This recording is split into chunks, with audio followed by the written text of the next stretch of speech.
Hi,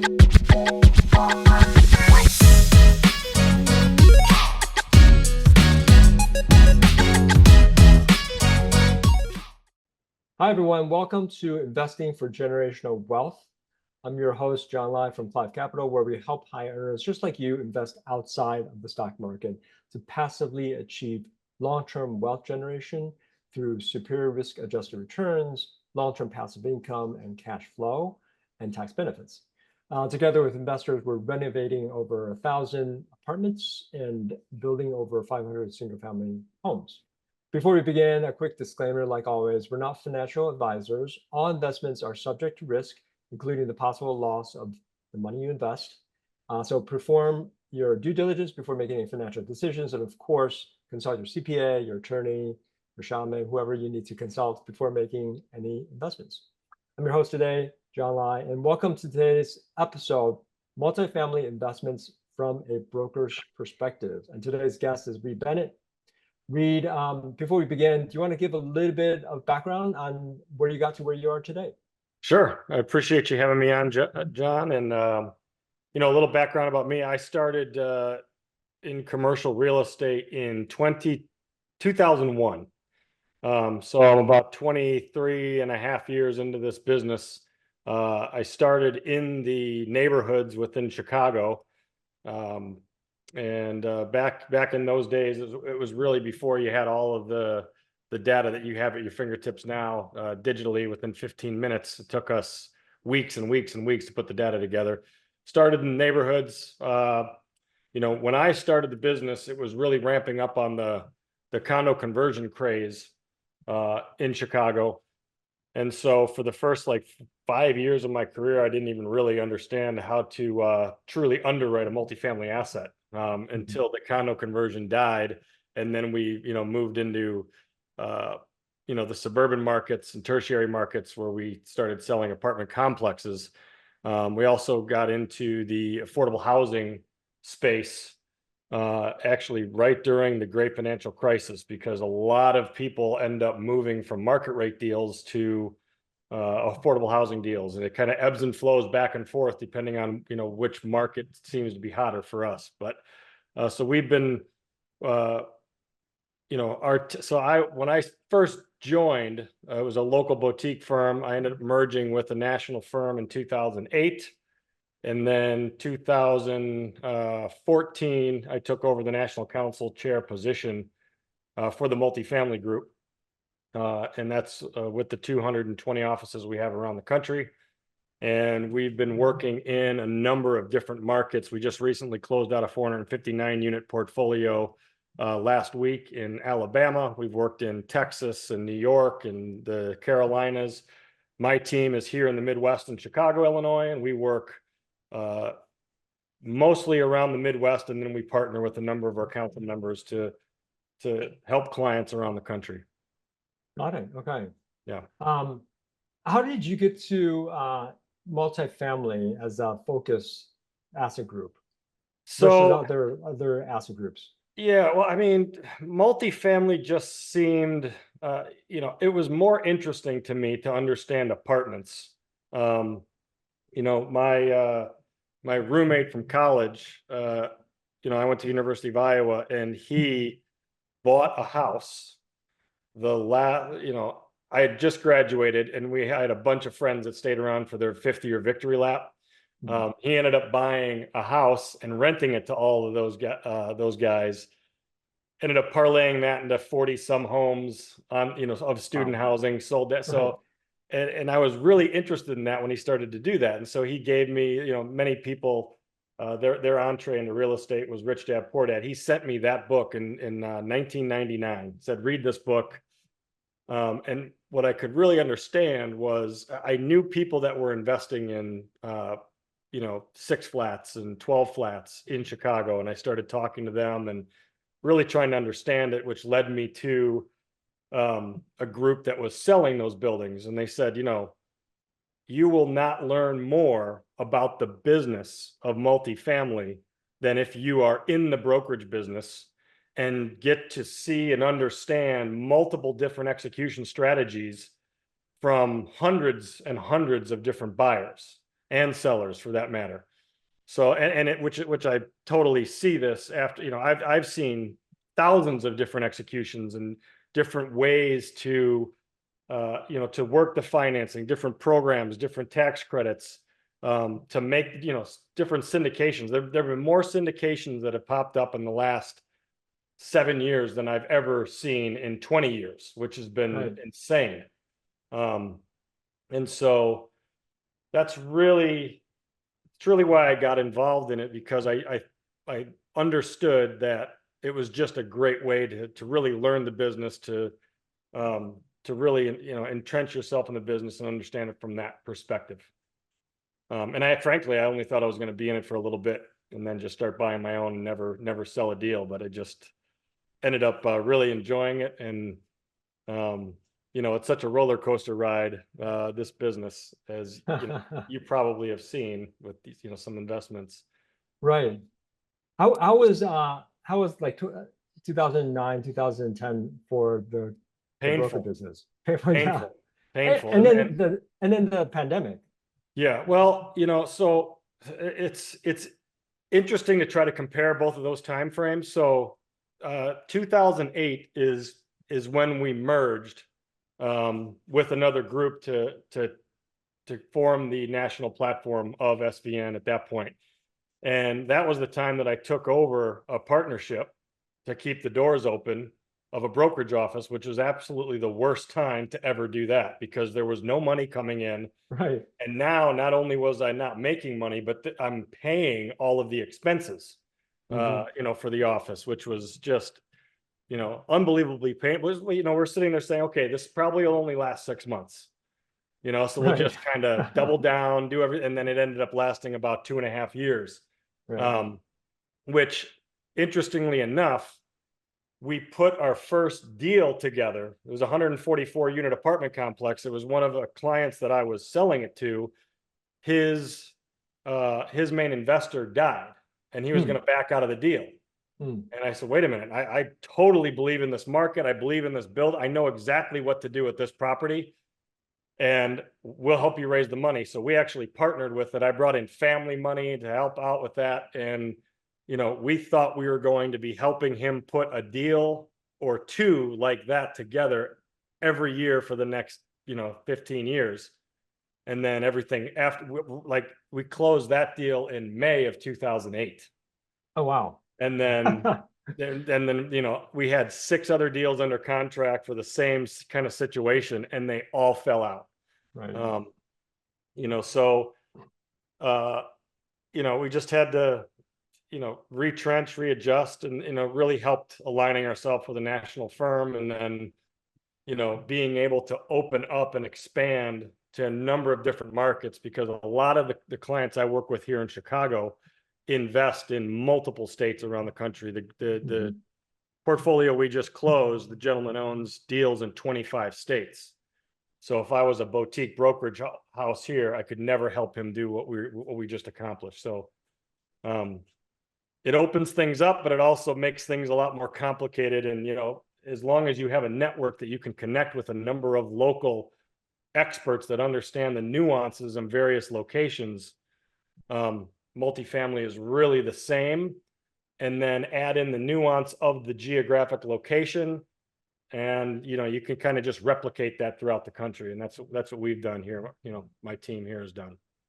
Now, the experience in 2008, 2009, fortify you with the company for the pandemic and kind of help prep what needs to be done.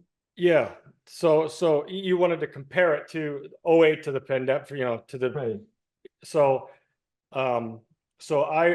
I do a national multifamily call for our firm, and it was always the last Thursday of the month. And I'll never forget the April 2020 call I was doing at the end of April, when everything was shutting down and people were starting to go, what is going to be happening with this market? And I had lenders on that worked with Fannie and Freddie, and there was one Fannie specialist and one Freddie specialist. And then I'll never forget it. I said, so what do you foresee happening going into May of 2020? Right. So the one, I forget which one it was, but he said, what I would do is I would tell your multifamily owners to expect 50% collections come May 1st. And I was like, oh, and then the other guy said, I'm not that bullish on it. I would suggest that there might be 25% collections. And I'll just never remember or never forget, talking to my wife that night saying, holy cow, this just might be way worse than 08, 9, 10. I'm just like, should we just be, stockpiling cash and, is this going to be longer and more painful? And then about 6 months later, prices started to not quite double, but I mean, they went up 50%. And, cap rates were dropping into the, high 2 caps in, Midwestern markets that were historically 7+ cap. I mean, it was crazy. But that was really due to the, the interest rates and how the Fed just, I think kept them down too low, too long. Because what I was seeing from 2020 to 2022, the amount of groups that I saw refinancing their deals or buying deals with, either HUD debt or Fannie or Freddie debt that was just, I had one investor say to me, it was like a $65 million deal. And he said, with what the bank is giving me, I can't afford not to buy this deal. I mean, he didn't even want to buy it, but he's just, that's how things were. I mean, I've never seen deals. It was 7 figures, hard earnest money, day one, without doing any inspections, no due diligence. It was a fun time. I mean, those couple years was extremely fun. It reminded me of the condo conversion days in Chicago right before 2008.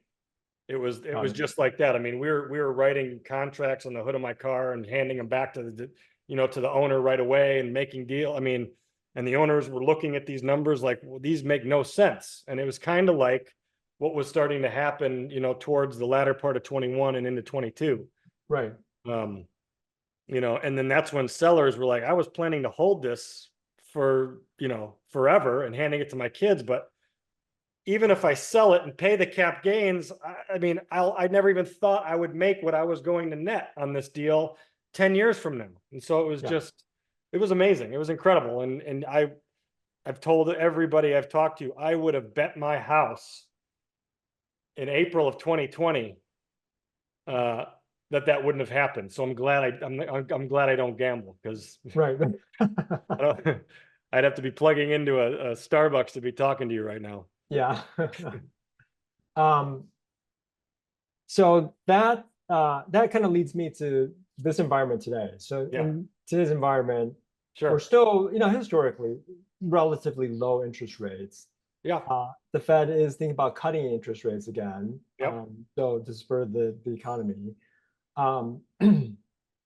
What's your perspective on that? And just knowing that the last, call it 5 years or so, when people locked in those 5-year interest-only rates, thinking that rates would go back down, and they didn't, and they're kind of, especially syndicators these days, they're kind of stuck and in trouble. What's your perspective on that? I mean, so, there's a lot to unpack with that question. I mean, first off, interest rates right now, where they are sitting and where they have been, frankly, over the last year and a half, historically speaking, have been very, very low.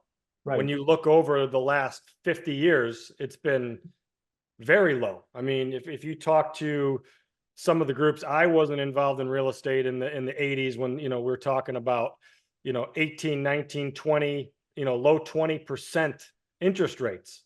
What happened with those deals is, a lot of the groups that bought deals when the interest rates were that high, when they're in the high double digits, they become instant multi-millionaires once they refinance their deals at a 6% or a 7 or 8 or 9 or 10% rate. Right.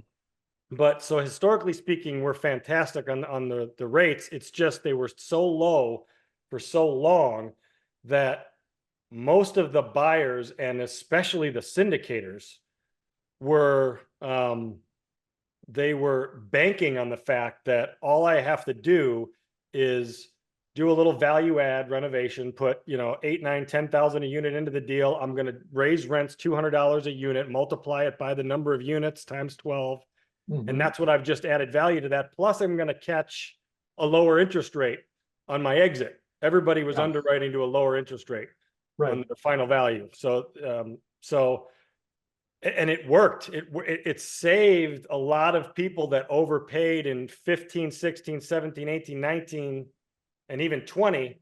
They got saved by these rates. They got saved by the fact that just, interest rates dropped and prices skyrocketed. So a lot of people were making mistakes over that 5-year period and were getting bailed out easily. Sure. Now, the groups that even make smart decisions with minor increases in rents or decreases in expenses are getting crushed because there are 2 expense line items in multifamily that are crushing years of increases in rental rates, which is the updated insurance premiums, and then the tax bills now that are catching up to the ridiculousness of the pricing from 20 to 22.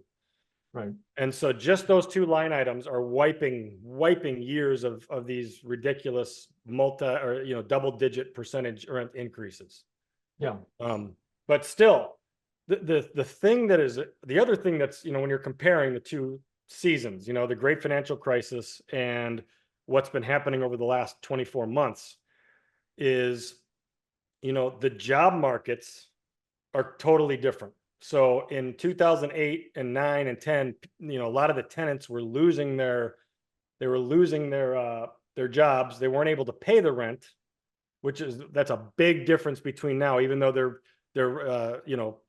recently the last couple of weeks have been adjusting the jobs about $1 million or 1 million jobs, which is not a small number that they missed. But the other problem that we had in 2008, 9, and 10 was many of the tenants in 2005, 6, and 7 that had a pulse could sign a no-doc loan to leave an apartment and go into a home or a condo that they couldn't afford. Right. And so the occupancy rates were very low during those time periods. And then you had people losing their jobs. So the ones that were in the units, which you already had, 10+% vacancy, 20% vacancy in some, now they were not able to pay. So now your effective income was even lower than what your actual occupancies were. So that's a big difference from right now, because a lot of the would-be homeowners or would-be condo owners that are typically leaving multifamily, with the 2 things that are happening on the home buying side is the interest rates are up, but the inventory has been drastically reduced because everybody that got a 3% or a sub-3 loan can't afford to sell. So they're not putting their property on the market. So with the inventory being low, we're seeing, especially in neighborhoods here in Chicago, almost record pricing, even with the high interest rates, because there's such a shortage of homes that are on the market. So that's keeping people in multifamily. And then so when you have, very high occupancies, and we have owners and operators that are raising the rents significantly on the renewals, even not just a new tenant. So and that's why things have been ticking up drastically in the last 4 months, but the previous 12 months, the deal volume was so low because the sellers are saying, look, I'm raising rents. I've never had this kind of occupancy. I've never had this kind of rental income. Why would I take a discount from this buyer that's just telling me I can't afford that deal because of the debt I'm getting? I don't care. I'm not going to sell then. Yeah. So, but then the other part of your question, which you asked a long time ago, was what do you think is going to be happening with a lot of the short-term debt, bridge debt, short-term debt coming due in 2025? That is going to be the problem, because there was a lot of that matured this year, 2024, and lenders started to kick the can down the road with the whole extend and pretend the note, because they don't want to take it back. And the buildings are operating well. So, you're at this position where, they just are kind of adjusting the loans or allowing the borrower to continue making the payments. On the flip side, we are underwriting a number of deals for lenders right now that our valuations are coming in some instances, not even close to the debt that they're carrying. So they have a decision to make at that point, whether to continue to try to figure out how to modify the loan if they can, to continue to have that income coming in to them as lenders, or to start the foreclosure process and have us sell the deal at a discount, in the marketplace. So it's going to be interesting because we are doing a lot of work right now for lenders, and there have been a couple of instances where the lenders didn't even want us to send copies of our analysis to them. They didn't even want digital copies emailed to them because they didn't want to have kind of a documentation of what we're telling them the value actually is. Sometimes we're doing this, we're doing a Zoom call with them, Right. saying, here's your situation. And they don't want a paper trail of us telling them that they're about, 70% of what the loan is. Yeah. Which is very interesting and very different from the 2009 and 10. I would imagine there, if you had excess capital lying around. And by the way, for anyone who has questions, by all means, drop the questions into Q&A. I don't think chat works, but Q&A I think is great. I would think that that would present an interesting opportunity for funds, distressed funds that have capital lying around that want to get into multifamily, or maybe already have multifamily assets in their portfolio, that want to scoop up some of these investments that are going sideways, right? They have to make that decision, like you said. Yes. They're picking up maybe not pennies on the dollar, but they're definitely picking up on discounted basis. Sure. It's very interesting because so I was moderating a panel downtown Chicago the last 2 Junes, so June of 2023 and June of 2024. And in 23, a lot of the multifamily owners and operators were saying, we're just patient. We're going to be patient and sit back and wait. And I just kept hearing patience and patience and patience. The problem with patience is patience doesn't pay the bills of transactional people in the business. The groups that have to deploy capital in order to get their fees, the brokers, the loan officers, title companies, 1031 exchange agents. Patience doesn't help them, but a lot of the strong money was just sitting. And I was talking with groups that, they're kind of wringing their hands. Like, we haven't bought, I just talked with somebody yesterday that said, we haven't bought a deal in 27 months. And they were one of the most active groups. But they're just saying nothing makes sense. And we don't need to deploy our capital. We have, funds that they kind of sit, can sit there. Some groups have to deploy the capital. They have to either deploy it or give it back to the investors. Sure. Yeah. But I've seen, especially in even when you see numbers come out, like we've seen from a lot of the national firms, the brokerage industry over the last 2 or 3 years has diminished by 20 to 30%. That just means transaction volume isn't hitting. Then you also see all of these acquisition teams. They can't continue to pay 6, 7, 8, 9 acquisition specialists for the team, so they're being let go because the transaction volume is down 63 to 75%. So it's interesting. But with that being said, that was during a time period where they had 450 basis point increase in rates, where the Fed increased the rates. So everybody was kind of back on their heels and going, what the heck's going to happen? Why, we're just going to wait. So now, since things have kind of stalled, and then, we have now the threat of interest rates going down in September, people are just kind of coming out of the woodwork and starting to underwrite deals and spend money in the due diligence, banking on the fact that rates are actually going to be better than what they're underwriting right now today. So it does seem like, and we have we have 12 deals in deal maintenance right now, which if we would have had this conversation on August 21st and 23, I would have had 2, maybe. And those were, you know, a 5% chance of going through. So now, I mean, just with our activity and the activity we're seeing within the council, it seems like people are coming out ready to go. And I think we're going to see a lot more activity towards the end of this year and Q1 of 25. Yeah, for sure. That's great. So we have a lot of attendees that have some capital lying around that can deploy into either syndications or whatever it might be. They're passive. They're not necessarily, they're not necessarily in the know and active investors or even part of like a GP. They might be LPs.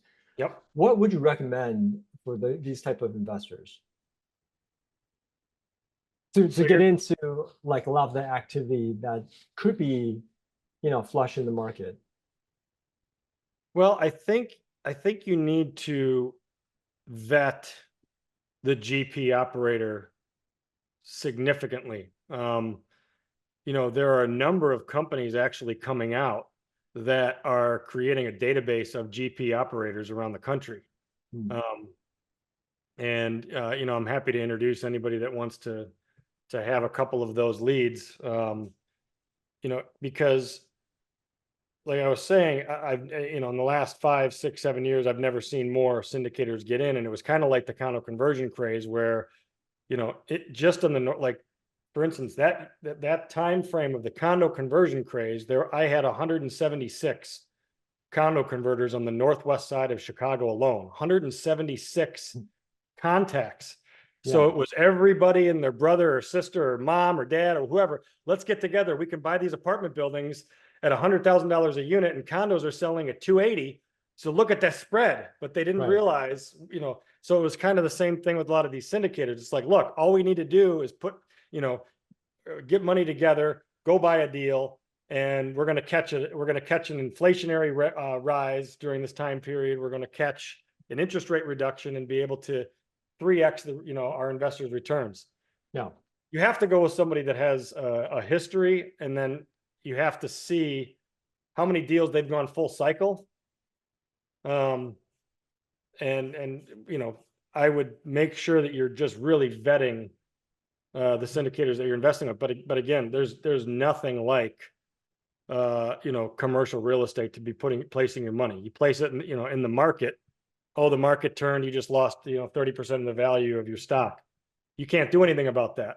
I mean, as an LP investor, you can't really do anything about that either, but you can do a little more research on the specific GP operator to see what they've done, how they're doing it. Do they have in-house, staffing for all of the, the project management and the construction and everything that they do? Or are they going outside and hiring outside contractors to do everything? I mean, just simple things like that you can really vet the GP, but I still think there's nothing from a tax perspective and from a wealth building perspective than commercial real estate or investing in multifamily.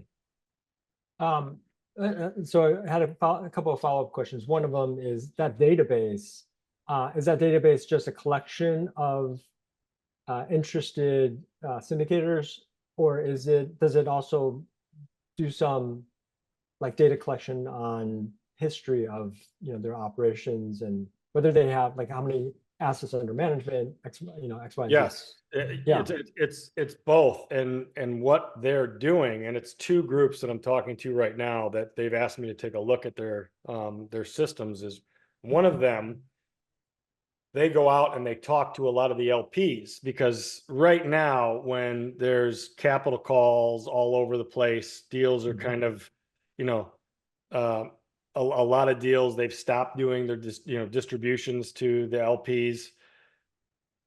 Those people are starting to speak out a lot. And so a lot of these firms are picking them up and they're asking for feedback from the LPs on certain GPs. And so they're just kind of, it's like a Yelp.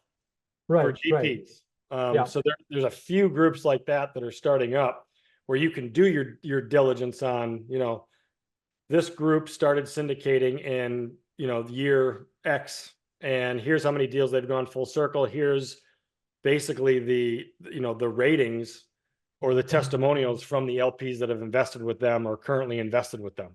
yeah, To yeah. me, there's nothing better than that kind of research. Yeah, I mean, I think whenever, so we, for those on the line, we do capital raising besides Yeah. the activity we do. And I'm part of a group that does part of the due diligence. And that's a lot of the information we try to gather. And Yeah. a lot of times we get the PPMs and, other memorandum from the GPs or the operators, but it's from, the source. And so we're trying to get third party vetted and kind of non-colored, information from others. Yeah. So a database like that would be great. Yeah. I mean, especially when you have a number of investors, if they're having capital calls or multiple capital calls, or they haven't had distributions for the last 2 years, they're typically not quiet about it. Yeah, yeah. They're not happy. They're looking Right. back. They're looking back at what they were promised, and frankly, a lot of them are not going to be able to hit, you know, 75% of the metrics they were promising before the interest rate hike started. So, Yeah, and especially if they didn't lock their rates. I yeah, know a that's number right. of groups that were, they were thinking, again, this is going to be a little blip. Interest rates are going to drop. We're not going to lock this rate, and they got caught. Where they could have gotten a 4% or, somewhere in the fours. And now, then when they went to lock, it was 7. Yep. So then that blows up a deal right there, Yeah. especially, if it was a thin deal to begin with, which a lot of them were. Yeah. Now, are those databases open to individual retail investors? Like I know. Yes. Okay, that's great. Yes. One of them I don't Um, think is launched yet. I'm happy to share it with you after the call, and then Yep. I'll put you together with him Okay. to see when that launch date is and how he's going to open it up. But Okay, it's a that's great. fantastic idea, and it's one that, Yeah. because it's such a wild west. Yeah, it is. You know? I mean, I know like you can go to, the standard commercial real estate platforms, but they don't really have great ratings, right? Yep. Of the syndicators or operators. Yeah. You have to go to a Yelp database source like this for that Exactly. information. So Exactly. that's great. That's great. For individual investors who a lot of investors will be seeing this and they'll be interested in finding out more information about how to invest. What do you recommend? I mean, going to brokers possibly, but brokers are really serving, buyers and sellers. They're not really serving the individual retail investor. Correct. I mean, brokers are serving the key principles of the deal. Right. And so you're just talking about LP investors to learn more How about to deploy, yeah, how to deploy their money into real estate, not necessarily single family residences as much as commercial real estate, specifically multifamily since you serve that market. Sure. I mean, there are tons of resources, from books to podcasts. There's just a number of podcasts. I just think you have to jump into as much information as you can. It's all out there. I mean, Yeah. there's 100 different syndicators just in my area that are syndicating deals. There's I'm trying to think of some books. There's a book called The Insider's Edge to Real Estate of Investing. It's a fantastic book by James Nelson out in New York. So he's from the brokerage perspective, and he also buys his own deals and syndicates his deals. That book, I read it on a plane ride to actually a real estate conference in Dallas, and it was a book that was very well put together, that even when it got to the point where they were talking about the capital stacks, he lays it out so well. And I was like, oh, that's what, because I don't get really into, deep into the debt stacks for, when I'm brokering multifamily deals. He laid out a lot of the points in that. So I would start with books like that, learn about the simplest parts of real estate, look at deals, look at, in a certain market, with what you can do right now, just from sitting here in front of a computer, and analyze a market with, even when it gets to Chat GPT and learning, when you have CoStar, Reonomy, Yardi Matrix, all of these tools that all the brokers have, but a lot of the investors have as well. Look at the trends, look at what's going on, look at the areas. Is the population growing in this area? What are the industries? I mean, if you're investing in a tertiary market, is your tenant base on that multifamily asset reliant upon one industry? If that industry leaves, your property's in trouble. So you have to be able to be nimble and be in areas. Here in the Midwest, we love areas that, like Madison, Wisconsin, it's the capital of the state, plus it has a Big Ten university. Even Lansing, Michigan, same thing. Areas that just will never drop unless a Big Ten university or a SEC university or somebody leaves that area. And then you get to areas, of course, like Chicago, New York, Los Angeles, Dallas, Houston. Of course, when you get down in the Sun Belt regions, you just have to watch for, what's the absorption rate of the new stock coming on board. And because a lot of those Sun Belt, the Smile states, have a huge oversupply, issue right now. Right. And that's why a lot of these Midwestern markets are now thriving more so than, the hot states, because there wasn't that much new development here. In the Midwestern states, the only development was in the core, downtown areas like, Chicago, Minneapolis, and, Des Moines, where they could do highly amenitized Class A on the one end of the spectrum, or, low-income housing tax credit or affordable housing where they were getting funded from the state. Those are the only two developments that were being developed over the last probably 10 years in the Midwest. Nothing down the middle. Very little workforce housing was developed because it didn't make sense when it costs you $170,000 a unit to build a workforce housing deal. You can't get the $2,000 a unit plus rents in a secondary and tertiary market to be able to build workforce housing and make it work. Yeah. So that's one of the things here. The supply is just not there.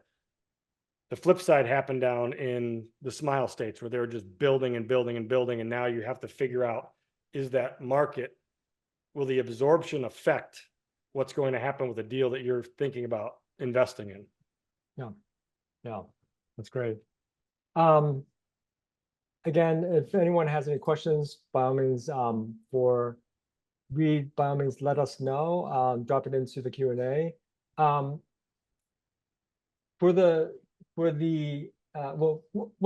you have the pulse in the market, because you see a lot of buyers and sellers. Do you represent both buyers and sellers in the market? All the principals? I mean, more so we represent the sellers, but we do occasionally have buyers that are saying, here's my criteria, go find it for me. Yeah. So, I mean, so we do work in both instances. Yeah. I was going to say, do you counsel any of the principals on what works, what doesn't work in the market, given that you see a lot of the pulse, the ins and outs?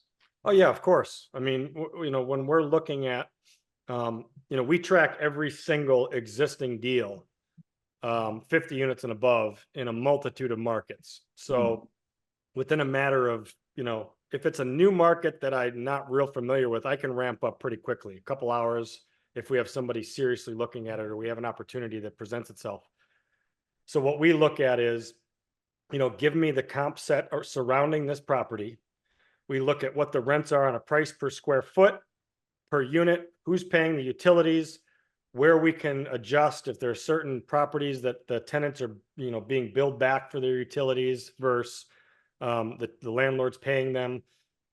You can quickly understand, if we buy this deal in this location, or we're helping a buyer, even though it looks like it might be a low return going in, if you see a property that's, 60 cents a foot below all the competitive sets around you, and you can come in without doing much other than paint and polish and raise rents, $250, $300, I mean, you can find those deals still. They're few and far between because there were, value add was was the hot button for the last 10 years. Everything was value add. And I remember Right.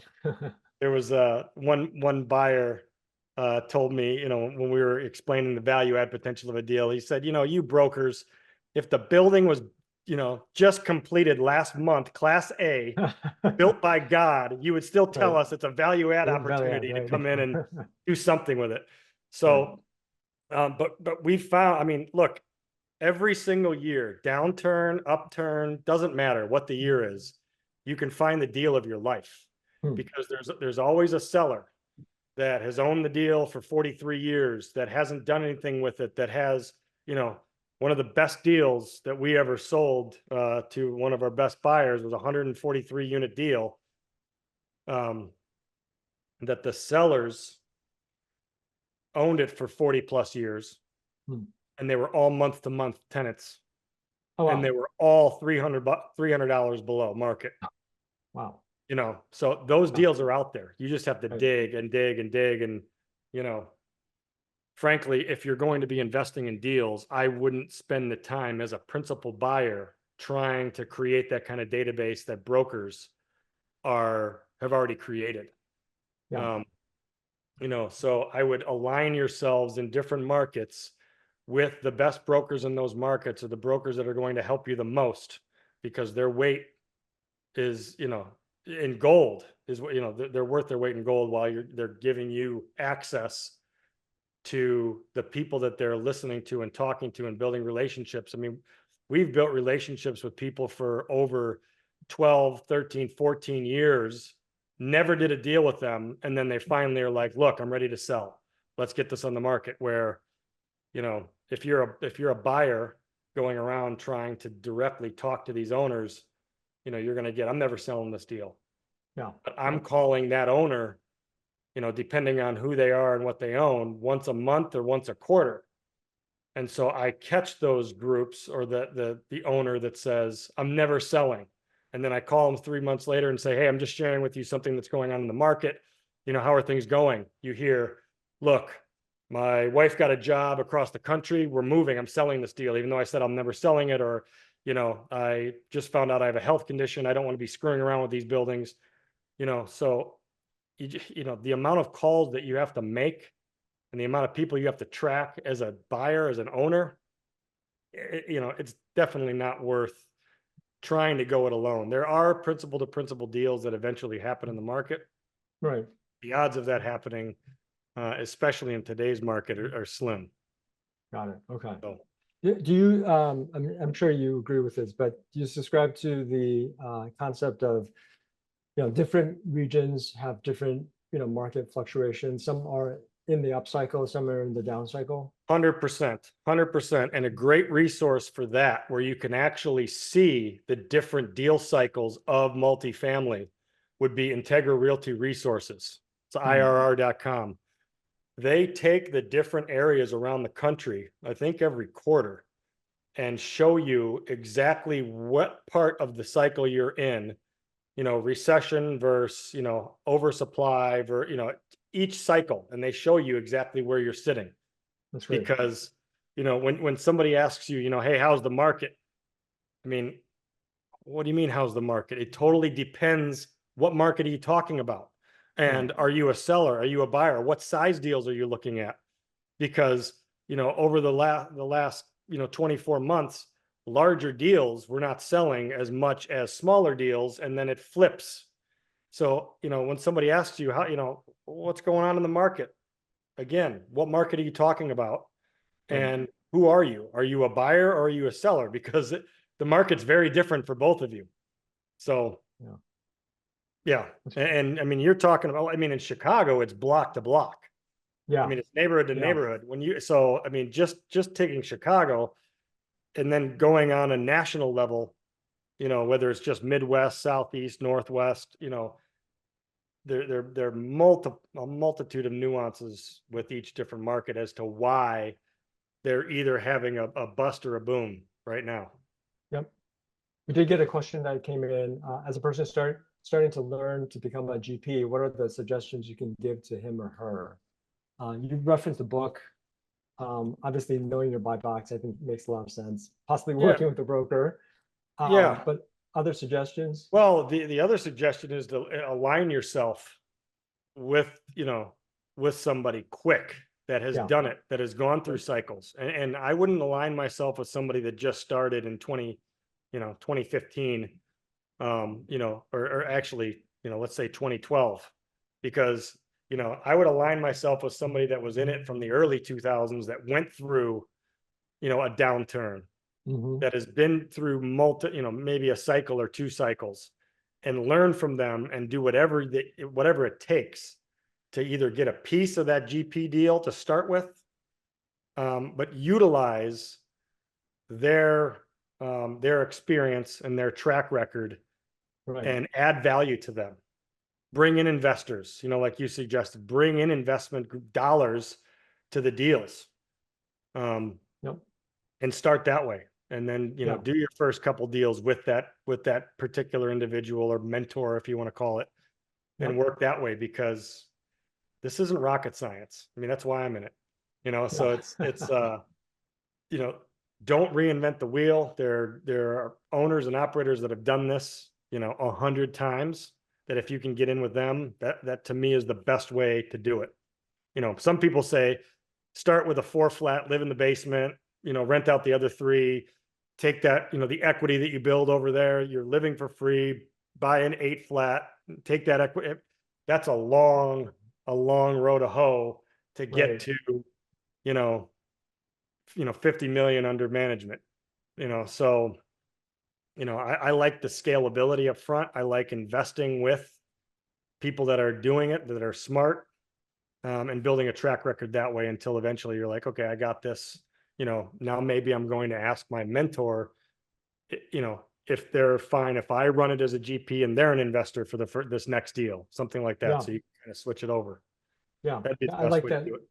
Yeah, I like the idea of aligning yourself with someone who has a lot of experience, but also they have a network, right? Yes. And you can leverage their, hopefully they're like vertically, uh, they have all the vertical resources that's available to them, Yeah. and you can leverage that network, tap into that network, understand like all the nuances of what needs to be done up and downstream. Yeah. And most of those individuals are happy to share that wealth with somebody that's, Yeah, anxious to get in and willing to do the work and willing to add value to them. They're happy to do it, because if they're successful, they don't, to make one more deal this year, or the next 5 years for them, it's not going to do anything for their lifestyle.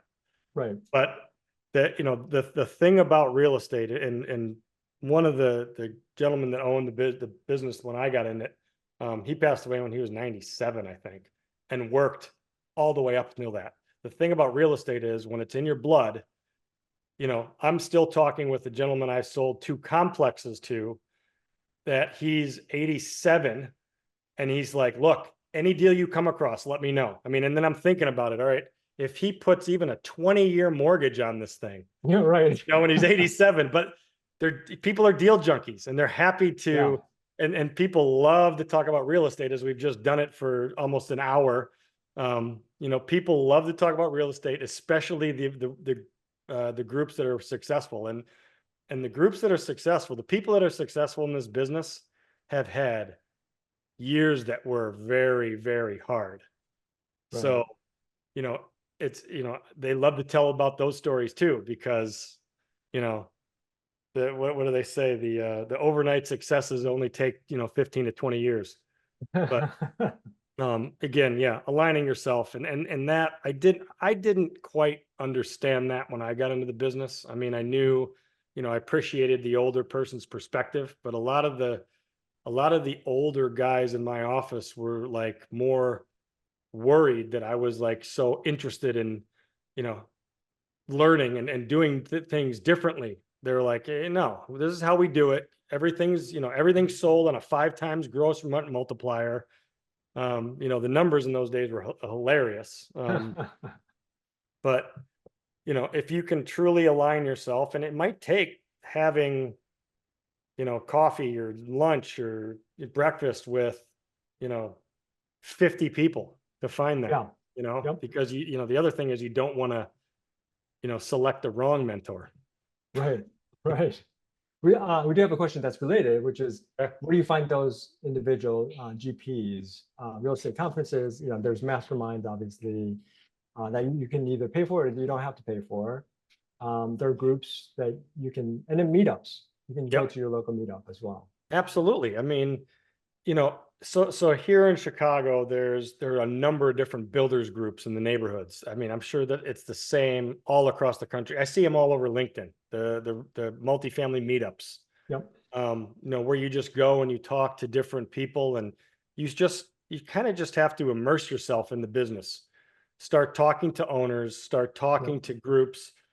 You know, I, I have, I've organized my inbox. I have probably 75 different syndicators that I just have that it surpasses my inbox and goes into this multifamily syndicators inbox. And I have to clean that thing out every day, it seems like. Yeah. So there are a number of syndicators. Look for somebody that's close to you in your neighborhood. Somebody that you can meet up with and again add value to, especially if they're saying, look, because first off, in this business, money is actually the easiest part. Raising money is the easiest part. Some people are scared of raising money or asking people for money. That's the simplest part of the business. Finding the deal that is going to make those, investors' money multiply. That's the challenge. So if you can figure out a way to do that, whether that be start databasing your own deals, and again, I don't think there's any better way than to get into some form of brokerage or align yourself with a broker. Finding the deal is the key to everything. And I can tell you, I have found every year I've been doing this for 23 plus years, I've come across the deal of a lifetime every single year. Hmm. That I've, somebody has, thanked me for that, thanked me for it 10, 15 years later still. This is the best great. deal I've ever done. That you got me this deal or found me this deal or dug this one up. So I can tell you, and they've happened during the downturns of 08, 9, and 10, even though there was very little supply during that period. But during those periods, it's a big transition of wealth. Yes. Because Right. people are losing a lot of their portfolio. They're getting out of the business. They're, unfortunately, people are, dying during those time periods, literally and figuratively. And so people are able to pick it up at a steep discount and make the deal of their life during the downturn.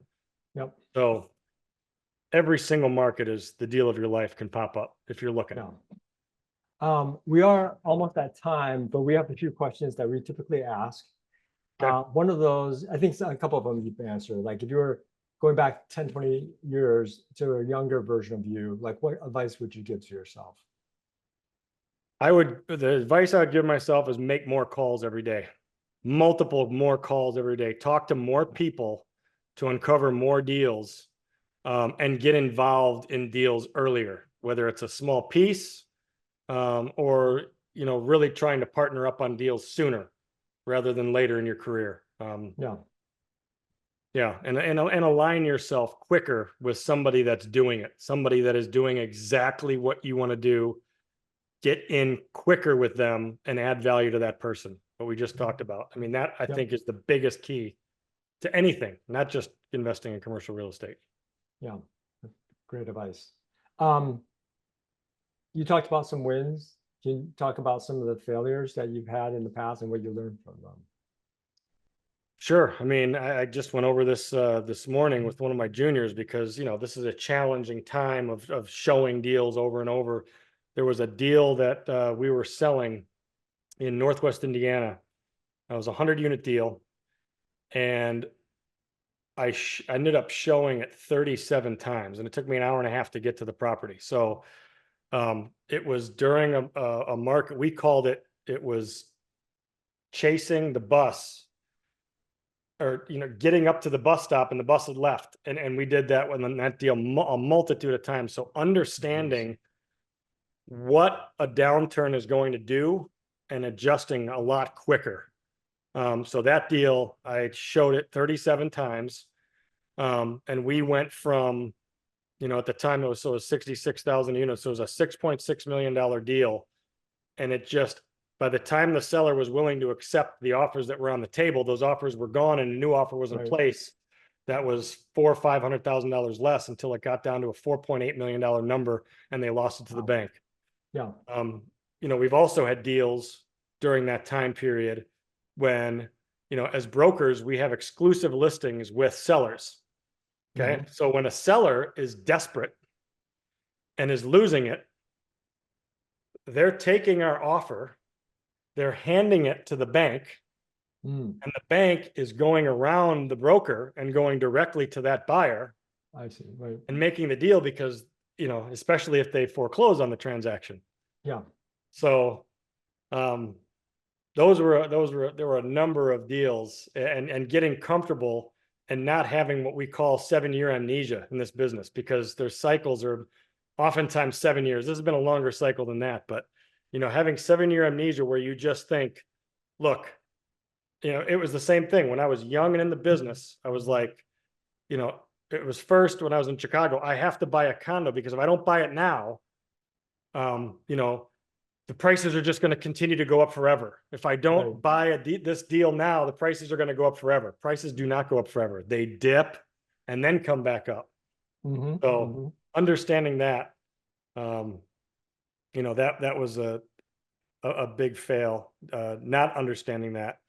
And then not understanding, getting into a partnership that, when your gut's telling you that it's not right, and you're staying in it for too long, that, I failed at that early in my career. So knowing to trust your gut to get out of certain situations or adjust situations before, they end up hurting you in the long run. And then on the flip side, I would say getting into a partnership that where the partner brings in value or capability, skill sets that you don't, they can complement you that you don't 100%. have. 100%. Yeah, that's definitely valuable to have. So as much as you're right, you're absolutely right. Like know when to cut your losses, know when to say, I don't have the expertise. Yep. Yeah. Absolutely. Yeah. If you can find somebody that can complement the things you hate doing and they hate doing the things you're good at, it doesn't get any better than that. Yeah. For sure. Yeah. How do you get back to your community? So I was on for a while. We just moved up here, but I was on the local residents community, and we vetted developers coming into our area, and it was a fantastic experience to understand how developers were pitching to resident association groups, right? And then how and I was coming from a commercial real estate side, so I was trying to help those developers pitch to a way that the community was going to welcome them in. So being involved in the resident, the residents association was extremely fun. I coach brokers now in this market, which, it helps a lot of the young, and even sometimes the older cohorts kind of hone their craft a little bit better, in the market. And then, my wife and I invest, in a number of different charities, that we enjoy, from the Art Institute here to the different Museum of Science and Industry to the Botanical Gardens, and we offer our time to them as well. Great. Well, thank you very much today. For those interested in learning more about what you do, and what's the best way to reach out to you? So if you're on LinkedIn, connect with me on LinkedIn. I'm very active on that market. I can give you my cell right now. If you have, people can call me on my cell at 773-251-7342, or you can find me on the SVN website. Very good. Well, thank you very much for your great presentation, Reid, and all the information that you provided. To learn more about what Reid does and about multifamily investments from the brokerage perspective, do reach out to Reid at both the SVN website, his mobile. You're brave to give that out. And then also to reach out to him through email. We'll put all the information in the show notes. Thank you again for educating us. Great, tons of information that you just imparted. Don't forget to like and subscribe to our podcast and webinar on whichever platform you're listening to. And so that we can make sure that we continue bringing you the best educational content. And thanks everyone again. Till next time, keep learning to invest for generational wealth. Thanks. Have a good day.